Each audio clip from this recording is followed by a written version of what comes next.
இன்னைக்கு நான் பாக்குறோம் அல்லாஹ் காப்பாத்துற சகோதரர்களே, மகன் ஹஜ்ஜில மகன் உம்ராக்கு போயிட்டு உம்மக்கு தெரியா, ஊர் மக்கள் சொல்றாங்க உங்க மகன் ஹஜ்ஜுக்கு போயிட்டாமே. அப்படியா? உம்மா கேக்குறா, இந்த ஹஜ்ஜி கபூலாவும் நினைக்கிறீங்களா? இவர் போய் அரபால அழுகிறது கபூலாகுமா? நிச்சயமா கபூலாகாது சகோதரர்களே. இவட துவா கபூலாகாது. தாய் தந்தைக்கு தெரியாத ஹஜ் என்ன ஹஜ்ஜி? அல்லாஹு அக்பர். கொஞ்சம் வயசு வந்து முறுக்கு வந்து பெரிய ஆள் ஆயின உடனே பாப்பாவை பார்த்தா தலைவலி.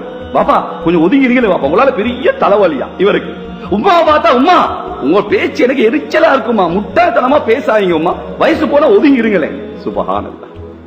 வேளாண் எப்படி மனசு பதறும் நினைக்கிறீங்க? சிறு பிராயத்துல கண்ணிருந்து பார்க்க தெரியல, கையிருந்து பிடிக்க தெரியல, காலிருந்து நடக்க தெரியல. ஒரு உடல்ல ஒரு உயிர் தானே சோதனை, ஒரு உடல் ஒரு உயிர். ஆனால் குழந்தை வந்தா 2 உயிர் ஆகும். அவ நோயாளி ஆகிறா, அவ தூங்குறா இல்ல, அவள் இரத்தத்தை பாழாக்கி தாரா. சிறு பிராயத்துல அள மட்டும்தானே தெரியும். யாருக்கு